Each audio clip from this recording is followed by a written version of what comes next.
When it comes to controllers, over the years I've played with many, but honestly it has always been tough for any of the competition to bump off Nintendo's own Pro controllers for overall functionality. You certainly pay for it.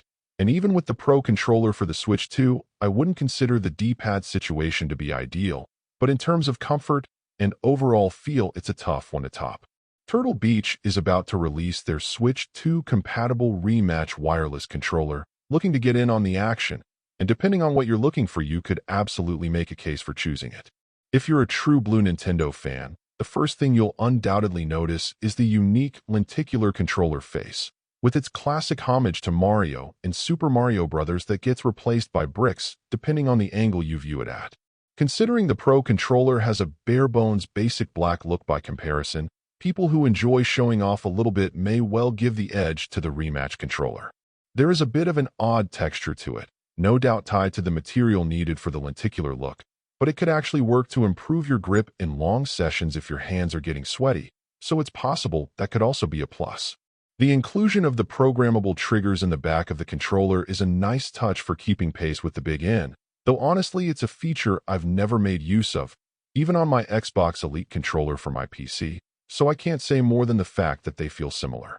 Where the differences begin to appear, I could see people preferring that with the Rematch, every control, from the joysticks to the D-pad to the buttons, has a slightly higher level of resistance, while the Pro controller has a lighter touch. I'd imagine the verdict on this will vary from person to person, but overall I think I like the lighter feel of Nintendo's flagship controller, but that could also be from pure familiarity from pretty well exclusively playing with it normally.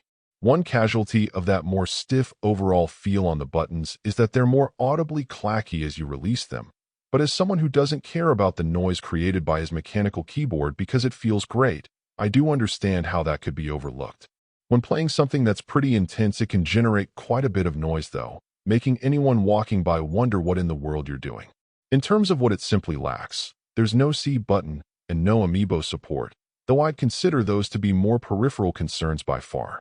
Depending on how you listen to your games, the lack of an audio jack may also be a concern, but if you don't have a wired headset you're planning to use, that probably won't be a major factor.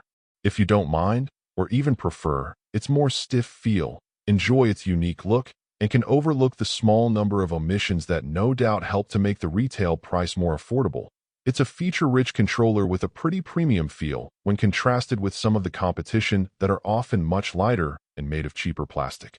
Ultimately, since this comes in at a full $30 less than Nintendo's own offering, there's absolutely a case to be made for it. Overall, my final score for the game ended up being a 8.2. And if you're interested in picking it up, you can currently pre-order it on the Turtle Beach website for $59.99, with an expected ship date on October 12th. Thank you for taking the time to listen to this review. And if you'd like more information or ideas of indie games worth checking out on the Switch or the Switch 2, be sure to click on the link provided in the description. Until next time.